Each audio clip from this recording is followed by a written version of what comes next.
Welcome to GardenDC, the podcast about everything gardening in the Washington, D.C. and Mid-Atlantic region. I'm your host, Kathy Jentz. I'm the editor of Washington Gardener magazine, and we're aimed at gardening enthusiasts, people who grow everything from edibles to ornamentals, natives to exotics. If it grows in our area, that's what we talk about.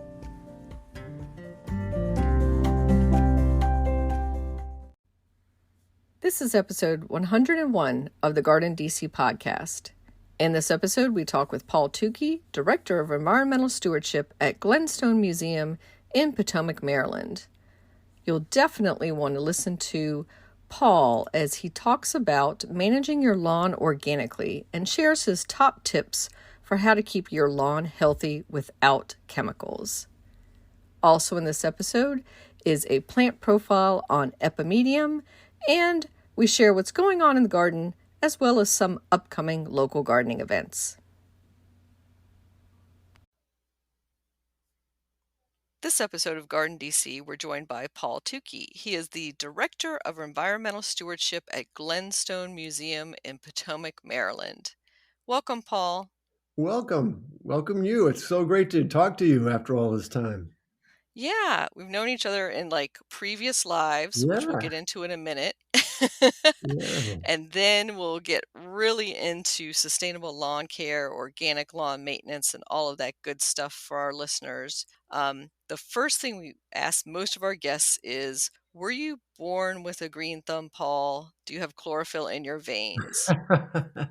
Well, I will say that I was born into a family of where there were lots of green thumbs around.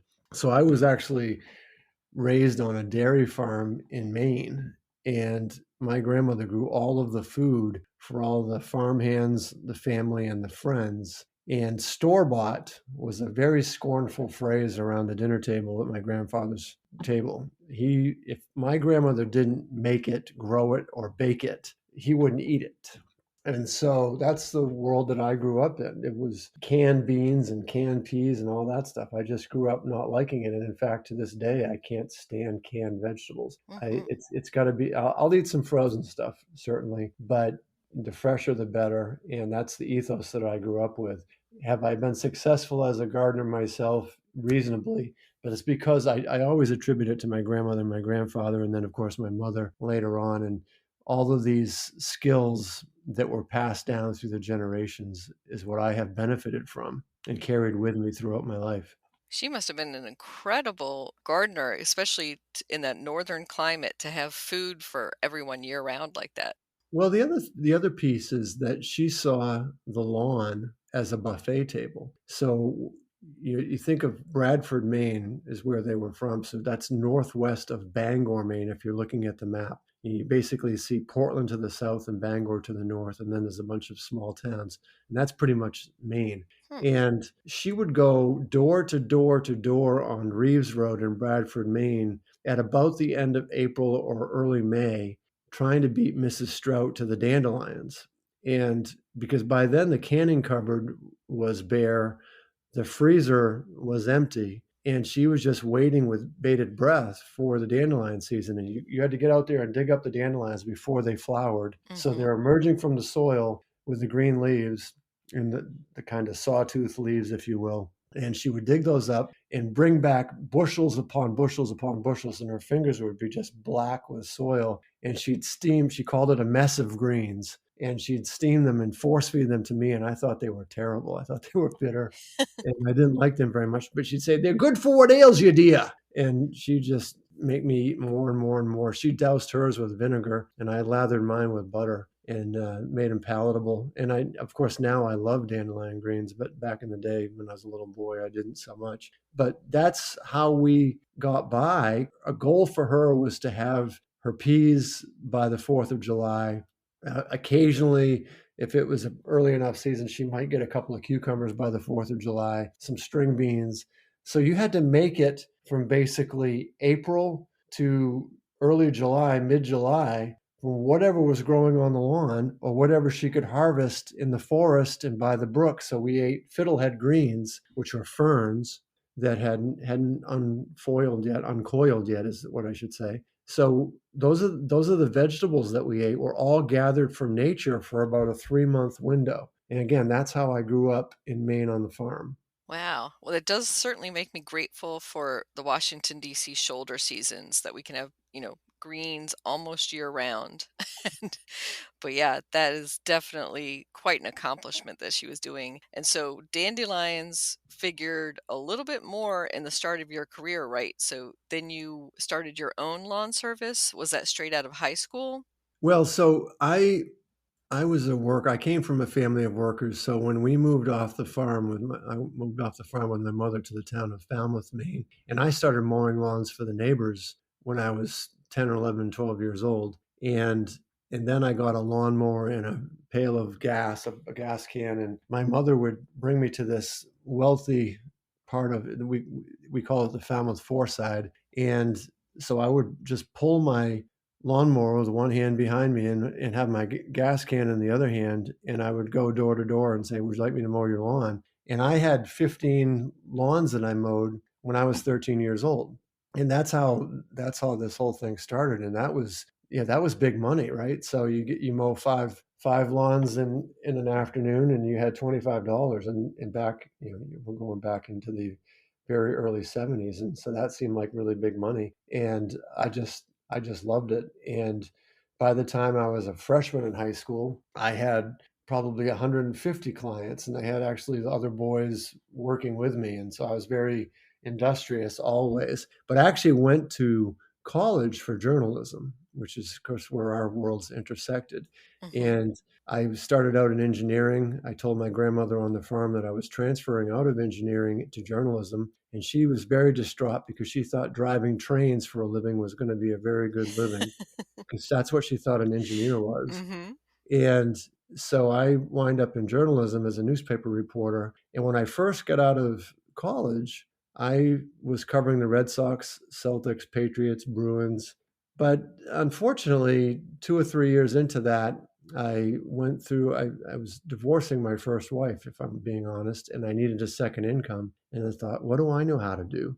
Well, I knew how to mow lawns. I was kind of like Forrest Gump in the movie, going back and forth and creating these nice straight lines. And I was a proper clean cut kid, and I got lots of clients back on Falmouth Fourside, in my mother's old neighborhood, and built up a lawn care business. Well, at the end of the 1990s, the newspaper folded because the journalism industry was already starting to shrink. At Mm-hmm. least the newspaper industry was. And so they folded the afternoon paper that I was working for, and they offered a buyout, an early retirement. And I asked my boss, I said, well, what's the age limit on early retirement? And he looked at me. I was 29 years old at the time. And he said, why, you're going to retire? And he was laughing. And I said, well, just go see what the age limit is. And they came back and said, well, actually, they didn't put an age limit. So if you want to retire, you can retire. So I retired at the ripe old age of 29 and bought myself a bigger lawnmower and a pickup truck and declared myself to be a landscaping professional, and built up this, what was at the time Maine's biggest lawn care company. And everybody started asking me, I just wanted to cut grass. But very soon thereafter, people started to say, well, what are you going to do about all these dandelions that are growing on my lawn? And I said, well, I'll get my grandmother to come down and she'll dig them up and eat them. But of course, that wasn't terribly sustainable. My grandmother lived in Bradford and I was in Falmouth, 2 hours away. So I started putting down the weed and feed and the so-called turf builder plus two and everything you could do to make lawns green so they'd grow faster and I could mow them more often, but also the weed and feed so that it killed the dandelions that a lot of people didn't like. And it always ate away at me that I was doing something fundamentally so wrong, because I knew my grandmother considered that dandelions to be the healthiest, most nutritious food on the planet. And it had sustained our family for generations. It has sustained my ancestors for generations. And here I was making a business out of killing those dandelions. And that was terrible. Hmm. And ultimately, after doing that for 3 or 4 years, I wound up with acute chemical sensitivity in the hospital. And a lot of doctors initially didn't even know what was wrong. I had 27 employees, 800 clients, and but I'd get at night, I couldn't see the television. I had diarrhea and vomiting and nosebleeds. It was terrible. And I thought it was the stress of running an adult daycare center known as a lawn care company. Mm. But the doctor actually said, "What do you do for a living?" I said, "Well, I'm a lawn care guy." He said, "Well, what were you doing at the moment of conception?" And I said, "Isn't that rather obvious?" And he said, "No, wise guy." He said, "What were you doing in your profession?" He said, "Tell me, what time of year was that?" So thinking, well, okay, in April, and this is, I left out the part, the punchline of the story is my son was born by then. And the moment of conception had to do with my son because my son was very sick with ADHD. And and so that's why I wound up at the doctor for him as well as myself. And that moment of conception it would have been April of 1992, which is peak dandelion killing season by then. And the thought that I had actually made my own son sick was sickening to me. It was like a really big kick in the gut. So, I can mark that day down. That's the day that I became an organic lawn care activist. I said, there's got to be a better way to do this. And there is a better way to do this. You can make a green lawn without all of those nasty chemicals. And it doesn't have to be all dandelions. Going organic is not going ugly. But my whole crusade of the last 30 years was built on my sickness and then my son's sickness. That is so fascinating, Paul, that you had that complete almost 180, but it was like a come to Jesus moment. But you always knew the right way, but this is something that pushed you right into crossing into the right way. So were your clients resistant? Did you bring that to them and say, I'm not going to use chemicals anymore? How did you Yeah, make that actually, transition? so actually that first when I had this epiphany, and I'll tell you the moment that I had the epiphany is that so the local, I think it would have been probably the fall of 1993, and the local department store was having a 2-for-1 sale on the weed and feed.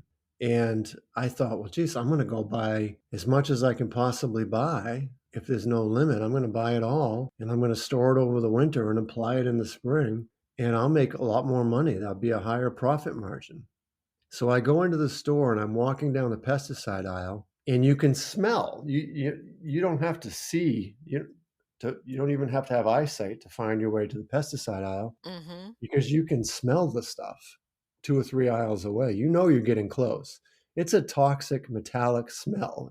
It's not natural whatsoever. So I get to the pesticide aisle, I come around the corner, and there's a mom, and she's deciding what poison to buy, whatever weed and feed or insect killer or whatever she wanted to buy. But there was her daughter in the middle of the aisle, and there were a bunch of bags that had broken open, and it had spilled the contents. Now, to this little girl, it looked like sand. So she's making sandcastles out of a broken bag of pesticides. And I just sort of instinctively said, ma'am, you really shouldn't let your daughter play with that stuff. It's not safe. Well, she instantly picked up her daughter as if to protect her from me and walked off very briskly in the other direction. She was quite offended that I had probably affronted her with my parental advice. And moments later, she comes back with the manager. And the manager says, I understand you have a problem, sir. I said, well, actually, I think you've got the problem, sir. You've got poisons all over your floor here that children are playing in, and that's just not appropriate. If you look at Mm. the label, it says caution, warning, or danger. Keep out of the reach of children. I said, you can't let the kids play with this stuff. You got to clean that up. And he said, well, you're right. We should clean it up, but there's nothing dangerous about this stuff. We wouldn't sell it if it wasn't safe. And I think that that's the predominant view of the average American homeowner, is that this stuff is so prevalent in our stores. And here I am 30 years later. I like to think sometimes I'm successful at what I've done, but 30 years later, we really haven't fundamentally changed attitudes all that much, unfortunately, because we still sell weed and feed. Now, you Mm-hmm. can't buy weed and feed in Canada anymore. You can't buy it in Norway, Sweden, Denmark, and lots of countries in the world. You can't buy it in Israel. But in the United States, you can still buy the stuff and put it down on your lawn. Even though it says caution, warning, danger, keep out of the reach of children, you can still put it down. And why? It's because the lobbyists right here in Washington, D.C. are very successful at convincing Congress and convincing the lawmakers that this stuff was safe when used as directed. But that's categorically untrue. And in fact, companies have been fined for making those claims. The fact that it actually says caution, warning, danger, keep out of the reach of children means it's fundamentally not safe. And it's just not okay to put this stuff down in any circumstance for the sake of creating aesthetic beauty. It's just not. And let's talk about that crusade that you've had over the years. So, one component of that was a book that you wrote, and that was entitled The Organic Lawn Care Manual. Another component was the nonprofit that you led and founded, the Safe Lawns Foundation, and a award-winning documentary film, A Chemical Reaction. Well, I will say that before that, going back to the story, so I've got a journalism degree. I've worked for 9 years at a newspaper. I had my own landscaping company for 5 years. So the next 15 years after that, I'm getting to be an old guy, Kathy. It's it's so 15 years after that, I ran a company called People, Places, and Plants. Mm-hmm.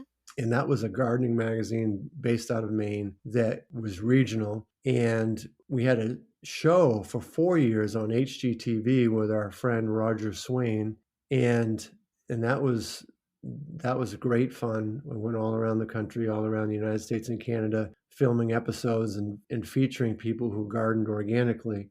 But I fought constantly with HGTV around the content because it was okay to say that organics was good, but it was never okay to say chemicals were bad because their biggest sponsor was Scott's Miracle-Gro. Mm. And so Mm-hmm. we were at war with them. But in the middle of all that, at the peak of the popularity of that program, I was asked to write a book for Story Publishing. And they said, we just want you to write a book. And what do you want to write about? What are you passionate about? And I was still passionate. I was still that little boy in my head who liked mowing lawns. I love lawns. I think people say lawns are bad. Lawns are not bad. It's how we care for lawns that are bad.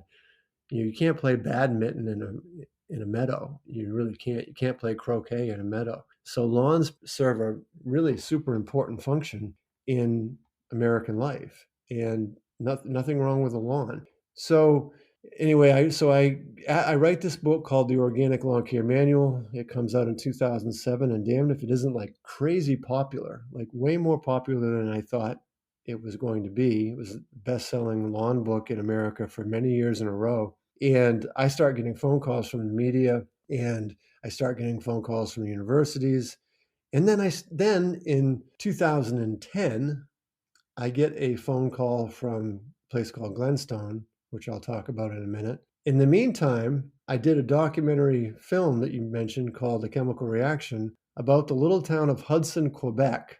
That was the first town in North America, the first municipality in North America that ever banned lawn chemicals like weed and feed and Roundup. And what Hudson said, because of a doctor who worked in the town named June Irwin.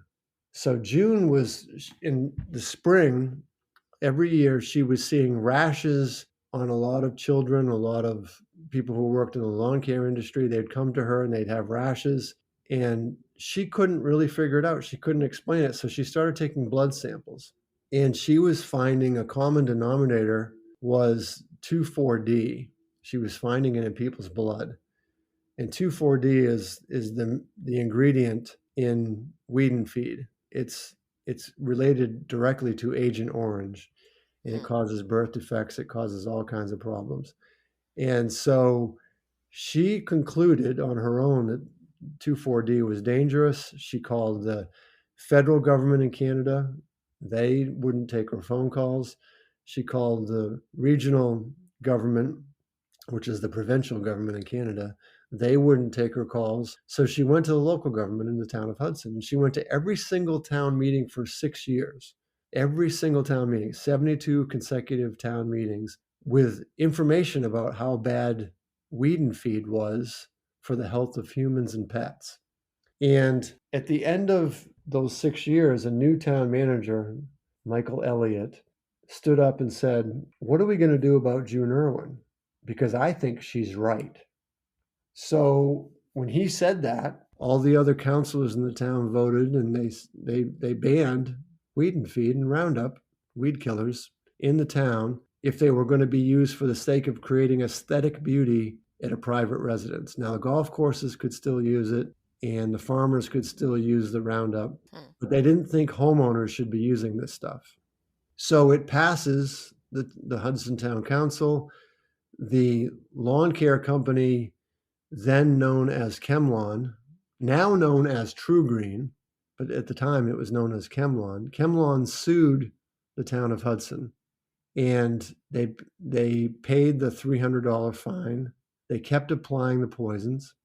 Well, it went to regional court a year later, and everybody expected the town of Hudson to lose. Literally everybody across Canada. And I was starting to track this because it was in the news at the time. So I'm starting to watch this. Well, damned if Hudson didn't win at the regional court level. So then the Chemlawn sues again, and they take it to the regional provincial court. Hudson wins then. So 10 years later, 10 years after the original lawsuit, in 2001, it goes to the Canadian Supreme Court. Hudson wins 9-0.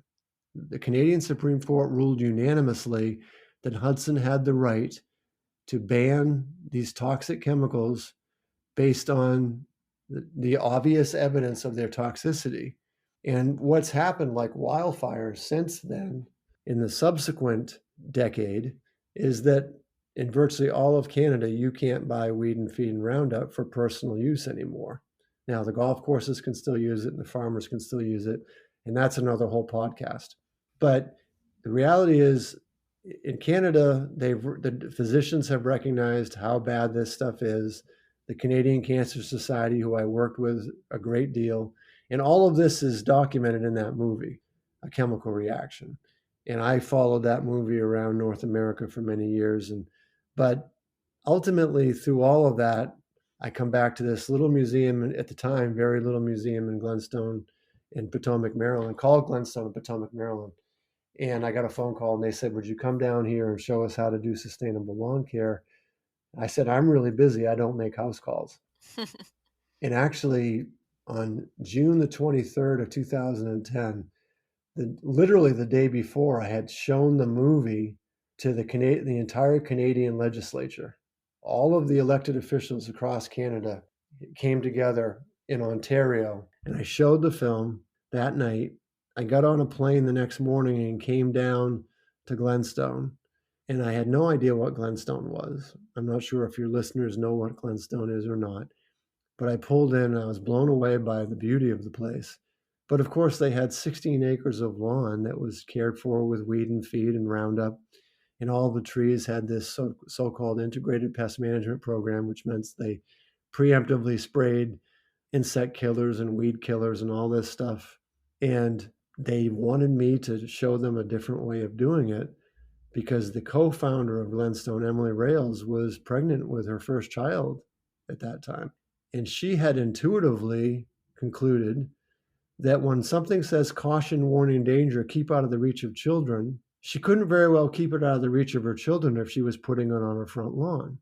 So she went to the grounds team at Glenstone, and a guy named Tony Cervini, who I give a lot of credit to, he's the chief operating officer who ultimately contracted with me. And he had he was a subscriber to Men's Health magazine, and there was a big feature in Men's Health magazine in June of 2010 with the title, Is Your Lawn Killing You? And it was a story about me and my crusade and my movie and my book and everything, all the stories that I'm telling you right now. And Tony had read that. He said, well, what if I call this guy? And he ordered my book, and the rest is history. I've been affiliated with Glenstone now for 12 years, and I live here in the DC area in the village of Potomac. And if anybody wonders if organic lawn care, getting rid of the pesticides, works, I just invite you to come to Glenstone. It's on Glen Road in Potomac. We're open Thursday through Sunday, 10 to 5. If you get on the ride-on bus, which is a public transportation bus that originates in Frederick, you can come over even if you don't have tickets. If you show up on the bus, we let you right in the front door with no questions asked. And you can see if organic lawn care works with your own eyes. I think the bus actually originates in Rockville. What did I say? You said Frederick. I just didn't Oh, want to you're right. steer anybody wrong. Yeah, you're right. Don't go to Frederick if you want to get to If I Potomac. said Frederick, I misspoke. I'm sorry. Yes. I guess I'm tired. No. Yeah, you're right. It originates in Rockville. Thank you for catching me on that. Yes, they'll figure that out. But I've done that myself, and I'm a big public transit proponent. And if you ride the ride on through July 4th, I think it is right now, it's free in Montgomery County. So even better reason to take public transit is it's Yeah. currently free during this COVID period, and because they want to get more people on public transit, of course. But let's let some of our listeners who might be from outside the area let them know a little bit more about Potomac, Maryland, and kind of our setting and what the expectations are for landscapes in Potomac as well. So, it's a very hilly, large house at the back of a long driveway type of area, right? And so most of what is in that front part from the road to the home is going to be a big expansive lawn. Yeah, the euphemism is McMansions, right? So Mhm. in Potomac is it last time one of the times I looked on Wikipedia, Potomac was the highest per capita income community in the country under a certain size. So Mhm. it's a very affluent community. Mhm. And I think the minimum lot size in most of Potomac is 2 acres. And you're right, Kathy, the most of that 2 acres is typically in lawn. Yep. And again, so Glenstone is situated on one of those residential community areas, but the founders of Glenstone, Mitch and Emily Rails, had the foresight to buy a fairly big open track that wasn't converted to cul-de-sacs yet. And in fact, the lot that they originally purchased was already pre-approved for, I think, 36 house lots. So they purchased this in the early 80s and they build a home. Mitchell Rails starts to raise a family and he starts to collect some art. And in 2006, he's now married to Emily Way Rails, and she is a very renowned art historian and curator. Mm. And they're a force together in the art world, and they come upon the idea of building their own art museum to begin to share their collection with the world. So this happens in 2006. They build a landscape with a lot of lawn, 16 plus acres of lawn. So 4 years later, I come into the picture as a what I think is a one-day consultant, and I immediately get put on a retainer for a day a month. And we start to have conversations with Tony Cervini and also Peter Walker and partners, the landscape architecture firm out of Berkeley, California, who was working at Glenstone, a gentleman named Adam Greenspan, who was the actual landscape architect. And we started to have these conversations about if we're going to expand Glenstone, can we do it in a more sustainable way? And it was a very iterative, collaborative environment in those days, also with the architect, Thomas Pfeiffer, out of New York. So as we started to envision Glenstone into the future, and by then the other thing that was happening is that Glenstone was acquiring more property, more budding property. So when I got there, it might have been 120, 150 acres. It's now more than 300 acres. And every time we acquire a new parcel of property, we put it into the master plan pool and we talk about what we can do with it. But the ethos is whatever we do, we want to be regenerating the land. We want to make it better than it was when we acquired it. So a lot of times we take down the homes, we donate the materials to Habitat for Humanity or Second Chance out of Baltimore. And then we figure out what we're going to do with the landscape. And pretty much the last option that we would consider would be lawn. We have planted 11,000 trees at Glenstone in the last 7 years. We have restored more than 3 miles of streams and tributaries. We've planted 45 acres. That's astounding amount of native meadow. And we've done this all without weed and feed, all without Roundup, all without massive amounts of chemical applications.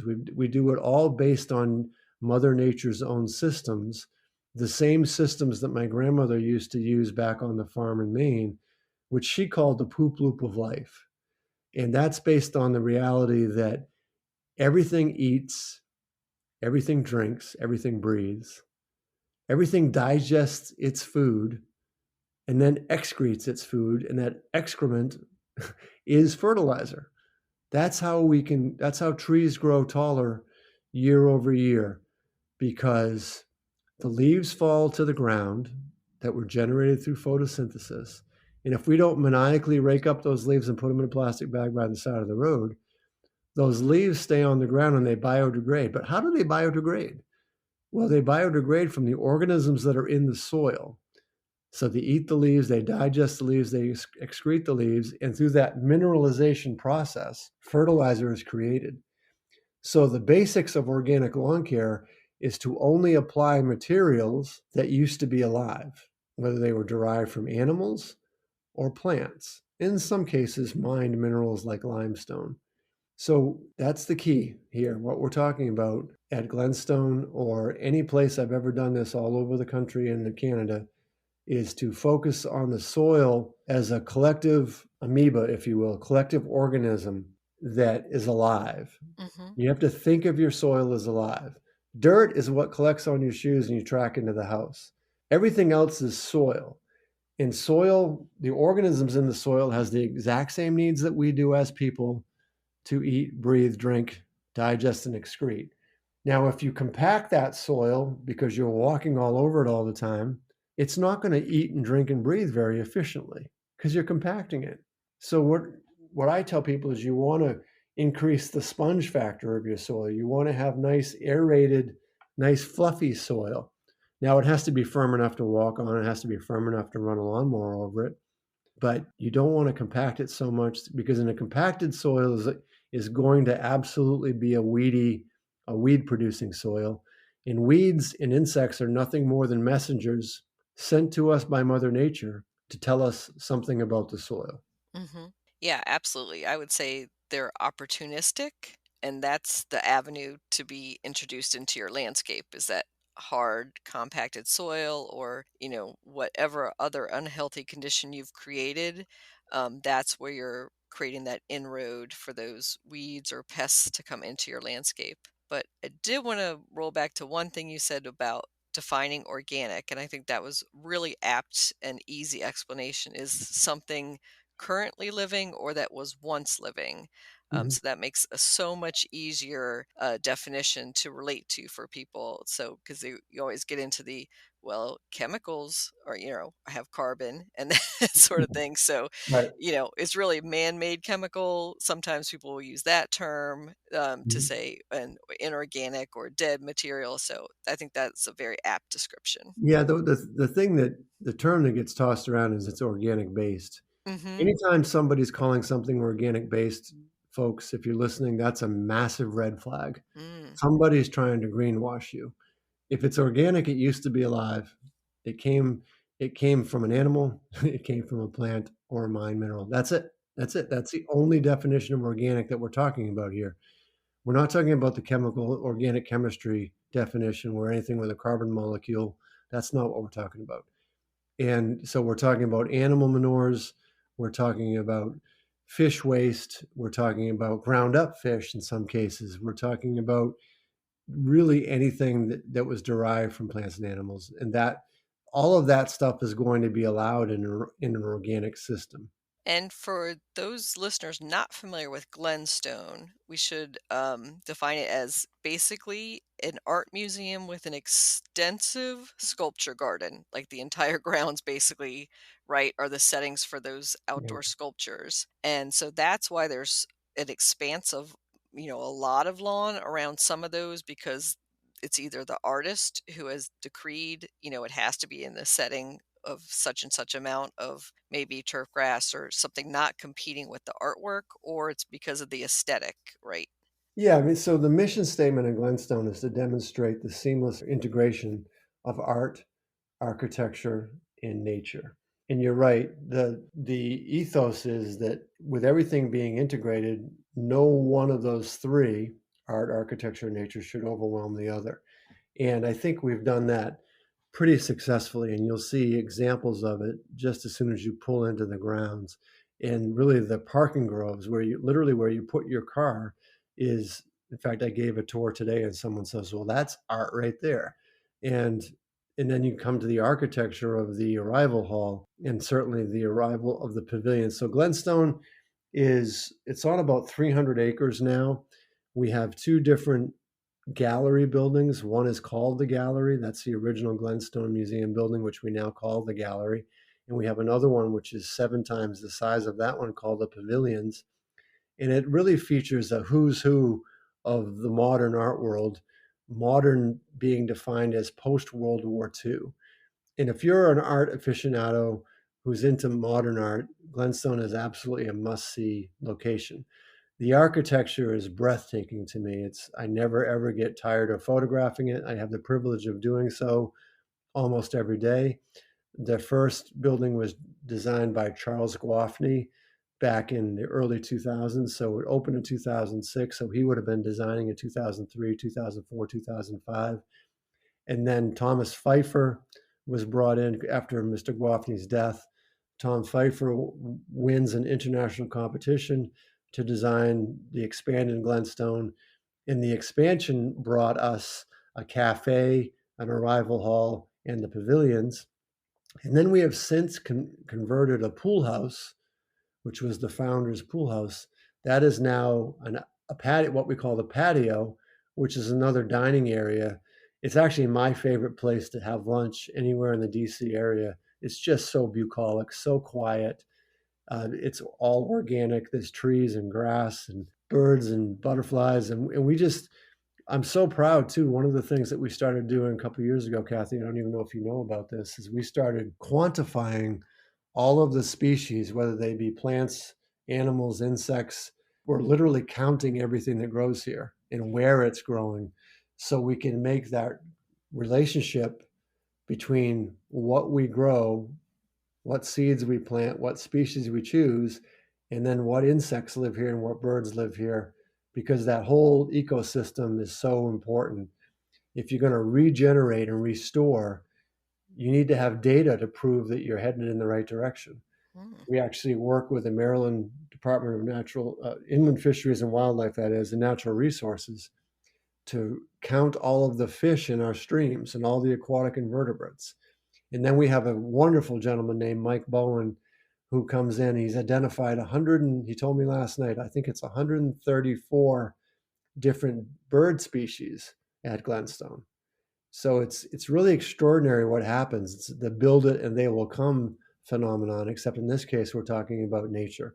And I swear to goodness, the birds can tell that there's no pesticides on this property. Mm-hmm. Almost everybody who comes to Glenstone will remark on that. It's like, wow, I've never seen this many birds, or I've never seen this many insects. If you come to Glenstone, which is at 1200, it's 12100 Glen Road, you come here and you walk down the main path through 45 acres of meadow, and you do it in July, August, September, you're almost certainly going to have a grasshopper hop on your arm, hop on your shoulder, hop on your leg. Some people coming from the city will freak out about that, but most people love it because they've never seen a grasshopper up close like that before, much less on their sleeve or on their arm. And grasshoppers don't bite, and praying mantis don't bite people. They're pretty mean to other insects, but they don't Mm-hmm. bite people. And so come enjoy all that. And one thing I have to do a little aside to say that in the pavilions, there's a wonderful water garden Yeah. directly in the middle, and that's probably my personal favorite part of all of Glenstone because, first of all, I love water gardening, but it's just incredibly beautiful, just breathtaking. So don't miss that Yeah, if you go and visit. we call it the courtyard pond, and that was really a collaborative effort. If you talk about the seamless integration of art, architecture, and nature, there's a deck out there that you can just go out and sit and bask in the sun. And Mm-hmm. it's about the size of a football field, and it is the centerpiece of the whole Pavilions Museum experience that Thomas Pfeiffer and Adam Greenspan collaborated on. So you've got water, you've got plants, you've got concrete, you've got glass, and you've got this sensory experience and acoustics that just really make a magical moment. There's really nothing like it anywhere in the world. You're right, Kathy. It's just stunning. And so we'll turn the conversation now back to sustainable lawn care and maybe address some of our homeowners' concerns of how to do that in a home landscape. Say not all of us have the budget of Glenstone, right, Paul? And Sure. can get you to come and do a consultation. So I was thinking somebody maybe who's purchased a home in an older suburb with really compacted soil and kind of a very weedy lawn, what would their first steps be to remediate that? Well, I would say sometimes I'll give a 2-hour lawn care talk, and at the end I'll joke, just add compost and have a nice day. And it's literally I could have given you the whole talk in 30 seconds. So again, what I mentioned before as weeds are messengers sent by Mother Nature. So you look at your lawn, you can tell it's kind of compacted. Maybe the soil is just not very forgiving when you walk across it, and you've just got a bunch of so-called weeds. That means that's what your soil wants to grow. Now, lawns, grass plants, that is, have different needs than weeds. They like different soil conditions. So they like a pH that's roughly neutral. So you may remember from high school class where you have a pH scale from 0 to 14 and 7 being neutral. Turns out that grass likes really neutral soils, 6.5 to 7. And so the first thing you should do is dig up some soil to a depth of about 6 or 8 inches from 4 or 5 different spots on your lawn, and put them in a box and send them off to the Cooperative Extension Service, or there are many labs in the state of Virginia that do this for a fee. And it's not a big fee. We're talking $15 or $20 at the most. And get a soil test. And when it asks you what crop it is that you want to grow, simply write lawn grass. That's your crop. And you'll get a series of recommendations that comes back. And write down on your soil test that you want to do this organically, because the amount of so-called fertilizer material, if a chemical source or an organic source, they're different. There's different ratios. But the biggest thing is to get that soil test and look at the pH. And if your pH is low, which means the soil is acidic, then you're going to need to do some soil amending. You're going to need to add some material to raise the pH. Now, you can raise the pH in a variety of different ways. Limestone is the most common way to do it, or wood ash. Okay, those are the two ways to really raise the pH, is through the application of limestone or wood ash. But what you really want to do if you want to eliminate weeds is make sure that you get the right kind of limestone, which is high calcium limestone, also known as calcitic limestone. You don't want to have too much magnesium in the soil, because you want to have a calcium to magnesium ratio in that soil test of about 7 to 1. So high calcium limestone is my biggest recommendation.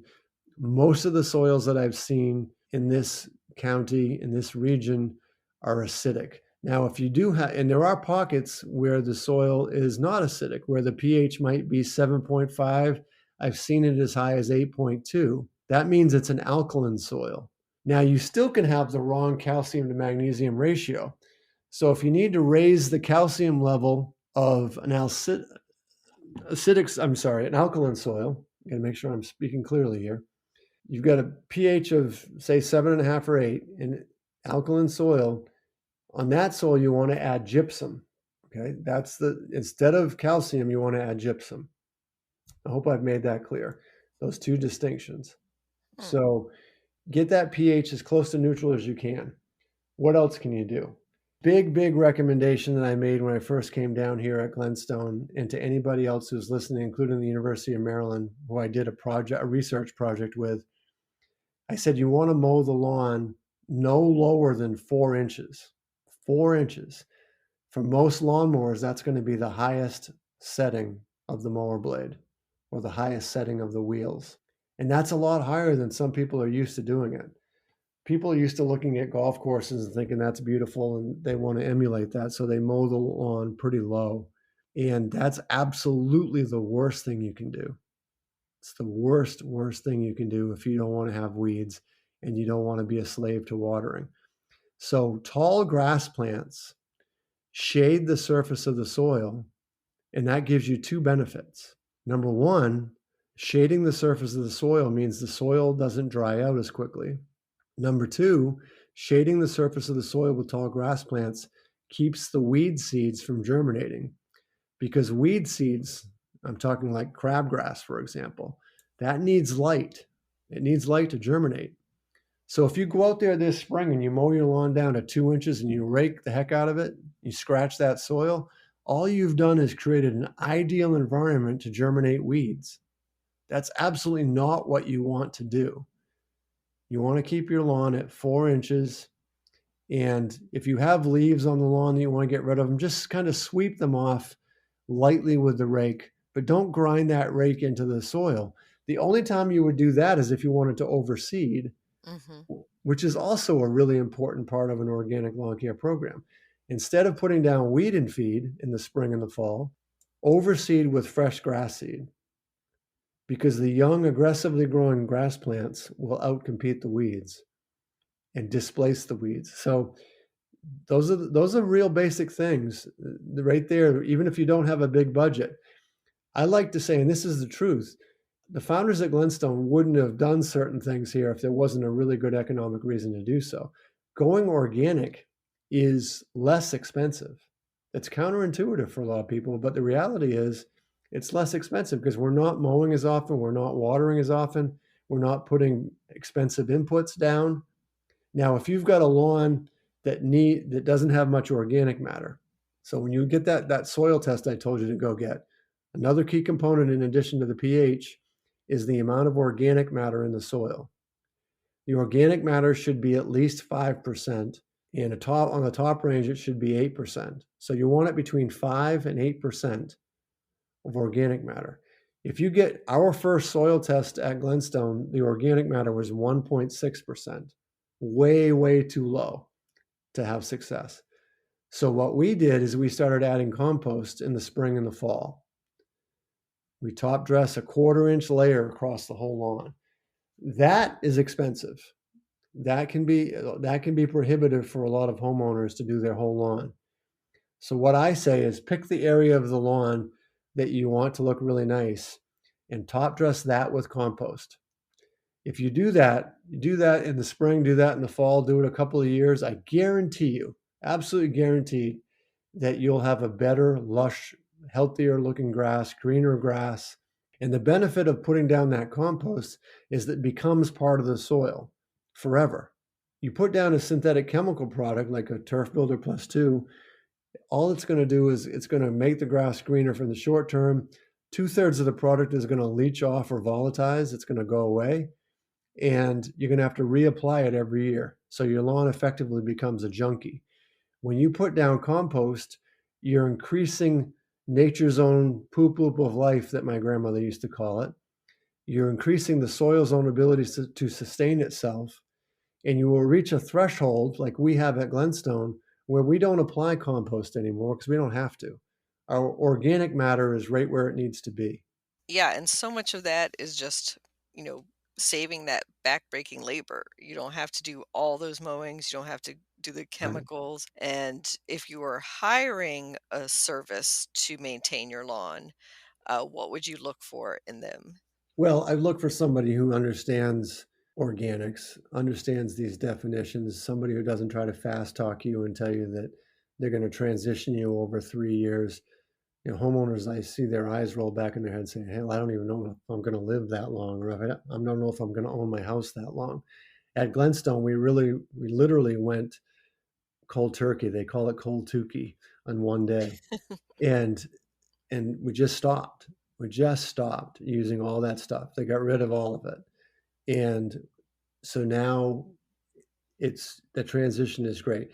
Now, again, not everybody can top dress with compost, but it's okay. Just do what you can do and leave your grass clippings on the lawn, folks. Don't bag those grass clippings.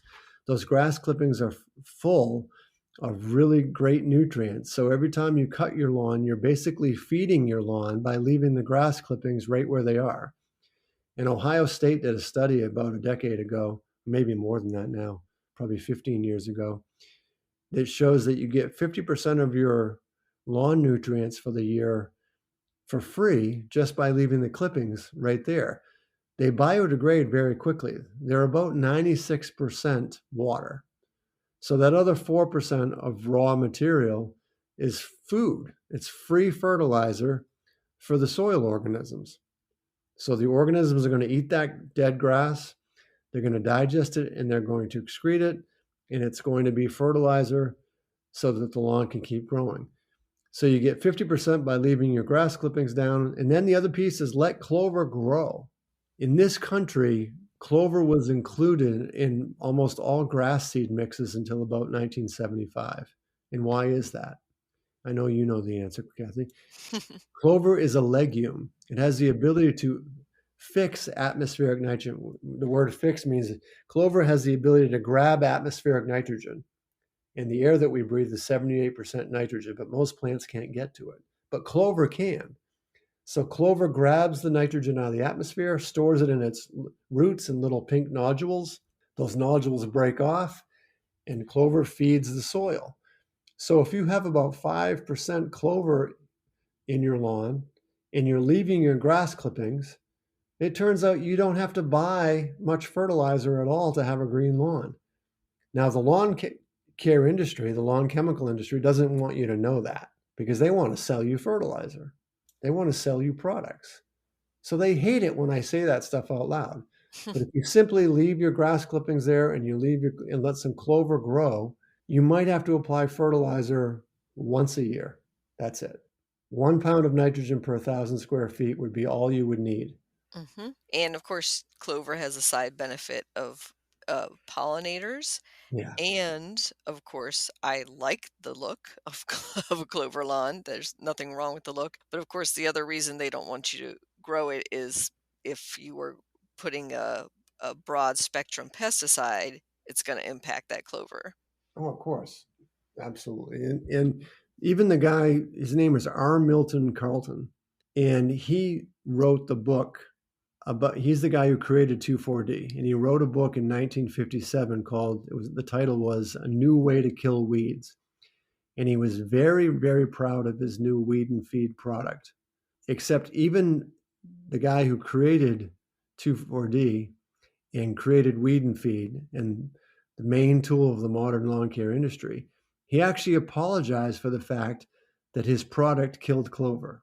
And because he knew that the old timers in the United States knew that the best lawns were the ones with the most clover because clover is drought tolerant and the insects love it. And it doesn't grow very fast, so you don't have to mow it very often. So clover is actually an ideal lawn plant. Now, the lawn care industry put out a fear campaign in the 70s to convince homeowners that clover was a weed. And they did that because with the ads of bumblebees, and they focused on the fact that bumblebees sting kids. And so they scared the heck out of all the young moms of that era, saying, well, boy, if you let this clover grow on your lawn, it's going to attract bees, and the bees are going to sting your kids. And what if your kids have to go to the hospital? And yes, there are 30 or 40 people in this country who die from shock after being stung by a bee. And that's terrible. That's tragic. But the reality is most everybody else is fine. So if you understand that you're allergic to bees, I get why you wouldn't want to grow clover on your lawn, and I'll give you a pass. If you understand your child really can't be in an environment where there are bees flying around, I understand why you'd want to put down something to get rid of them. But for the rest of us, we should be celebrating clover. We should be celebrating diversity of species in our lawns. In fact, we should be converting, it's my big push right now, in this confluence of time where we have a war in the Ukraine and we've got this ongoing climate emergency. I've been calling on people to plant climate victory gardens and grow food on that lawn. If you've got some lawn and you want to play badminton with your family and all that, by all means do it. But if you have more lawn than you need to play badminton or croquet or wiffle ball, whatever you play, let somebody, even if you don't want to grow the food yourself, put your lawn on a registry so that people who want to come grow food can come grow food. And I guarantee you can work out a deal where whoever grew that food will give some to you for the right to use your property. And that's a campaign that I've been working on, the Climate Victory Garden campaign here in Montgomery County, Maryland, for some time now, and we're doing more and more and more with that. I just think it's an opportunity to address the food shortage. Food futures are 33% higher year over year because of the way the fertilizer market works, and it's so tied to rising fuel prices. And a third of the world's fertilizer comes out of Ukraine and Russia, which we're not able to import anymore. So the price of food is going to be astronomically high. So when you look out at that green lawn, think, how can I care for my lawn in a safer, more natural way? And can I give up some of that lawn for food production? Definitely food for thought. And I know there are many food and yard sharing services being started up online. So look out for those. And maybe we'll put a link up in the podcast notes to one that I think has just started in the Washington, D.C. area for those who want to share a part of their lawn with somebody who will grow food in exchange for a share of that food. So we'll definitely have that. And Paul, I want to thank you so much for this. It's been so inspirational and educational. And for any listener who has never seen Paul's documentary, A Chemical Reaction, I would think it's still available, correct? They can go Yeah, online. people can go online. They can find their way to me if they want to own their own copy. Mm-hmm. And yeah, absolutely. Definitely. I think that's, start there. I've seen it 3 times maybe, and I would, leap at the chance to watch it again. It's definitely something that you want to see at least once. And how can people get in contact with you and or follow up for more information on Glenstone? Well, I'm happy to share my Glenstone email, which is paul.tukey, Tukey, or as my daughter says, turkey without the R. Mm-hmm. So paul.tukey@glenstone.org. Send me an email. I'll tell you more about Glenstone. We can strategize about tickets and how to get you in and all that stuff. Great. Thank you so much, Paul. Well, thank you. My pleasure.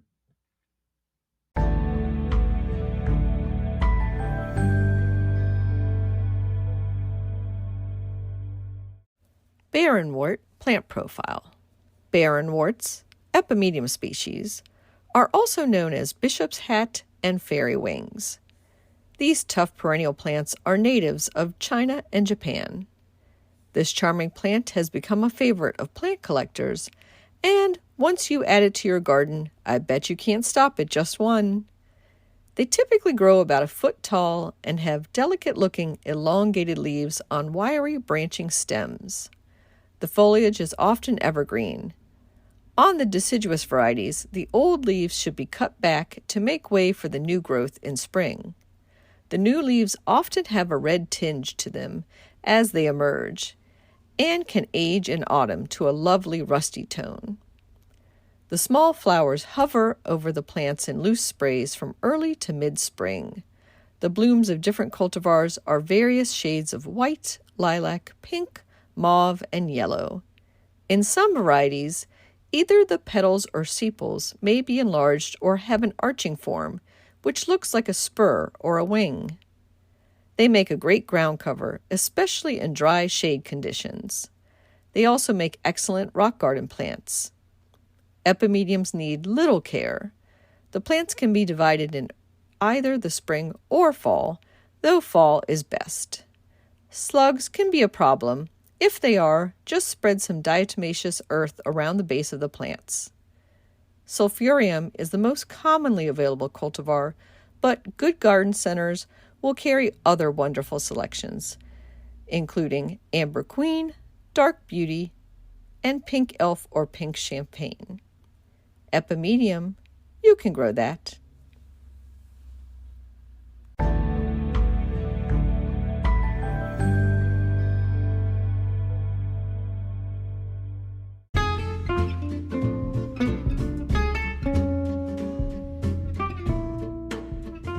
What's new this week?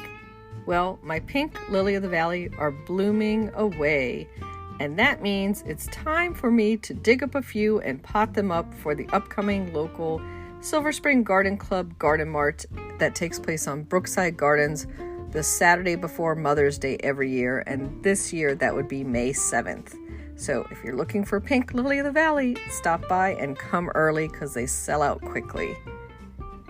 Elsewhere in the gardening world, you can find me this weekend, April 23rd and 24th, at the Leesburg Flower and Garden Festival with Booth 501. I'll be there on both days of the sale with our magazine, back issue, signing up subscribers, and signing my new book, The Urban Garden. And the following weekend, I'll be at the FONA Garden Fair and Plant Sale. That's the Friends of the National Arboretum on Saturday, April 30th at the U.S. National Arboretum with a booth there as well. That same weekend, on April 30th, is the Montpelier Festival of Herbs, Tea, and Arts in Laurel, Maryland. And you can find festival details about that Herb Fest at pgparks.com. Also, we have our April issue of Washington Gardener magazine posted online, so I invite you to go to our website, washingtongardener.blogspot.com, and check it out. Our cover story is on clever containers for small space gardens. We have a spotlight on the year of salad greens, an invasive alert on two-horn trappa, a water plant, Candy Tough plant profile, why plant natives, how to use rain barrels to capture rainwater, and then how do nutrients get in my veggies, which I found super interesting to read about. And our edible focus is on great corn varieties for the home garden. And we have a spotlight on a local garden in Virginia, Culpeper Garden, which added 33,000 daffodils to its landscape recently. There are many more features in the garden, but of course, there are also a great amount of garden events listed for the DC, Maryland, Virginia area, and that's expanded back to a 2-page listing again from the 1 page it was all throughout the COVID pandemic. So that's a great sign that things are on the upswing. Happy gardening, everyone.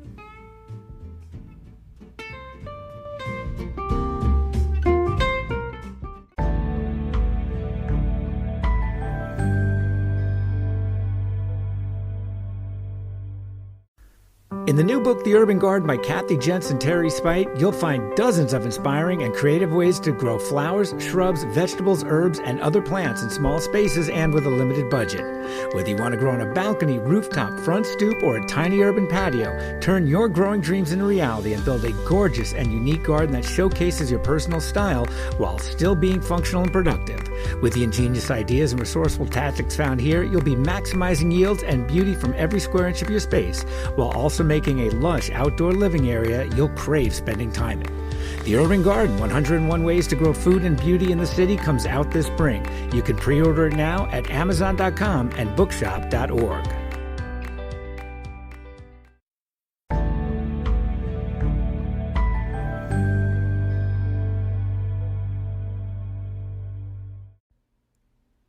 If you're a crafty gardener like myself, I want to introduce you to Let's Make Art. I do a lot of DIY projects in the garden, from painting my garden gloves, to creating kokedama, to pouring my own stepping stones. And there's a company that can make it easier for you. Let's Make Art is a revolutionary crafting company that aims to help everyone to channel their inner artist, whether they're 3 or 63. With the assortment of products and subscription offers, there's an endless opportunity, fun, and access to easy-to-understand tutorials and resources for everyone to learn a craft or take up a hobby. Anyone can have art supplies delivered right to their door in the form of monthly subscriptions, project kits, and supplies for a variety of activities. You can start learning basic lettering techniques to get more familiar with your abilities with hand lettering for that garden journal you might be keeping. You can also shop all the best lettering supplies, boxes, and kits curated and approved by in-house artists. There's free weekly art journaling tutorials by art journaling artists and instructors. Everyone can join with their supplies at home. Grab the prepackaged kits or get all the videos first with an art journal box subscription. Learn from watercolor artists and instructors. Whether you're a total beginner or you've mastered the arts, Let's Make Art takes the guesswork out of watercolor and creates easy and fun kits. The only thing you'll need is a brush. Let's make art simple, together. Check out Let's Make Art today by going to our special link, zen.ai/GardenDC. That's zen.ai/GardenDC. Happy crafting!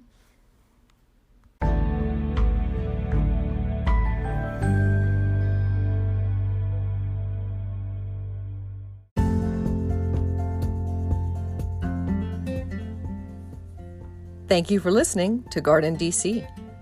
You can become a listener supporter for as little as 99 cents a month by going to anchor.fm/GardenDC/support.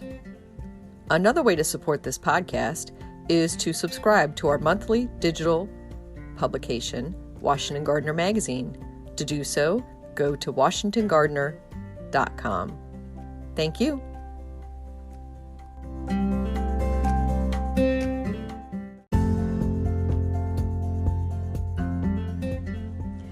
You can find Washington Gardener online at WashingtonGardener.com, on Twitter at WDC Gardener, on Instagram at WDC Gardener, and on Facebook.com at Washington Gardener Magazine.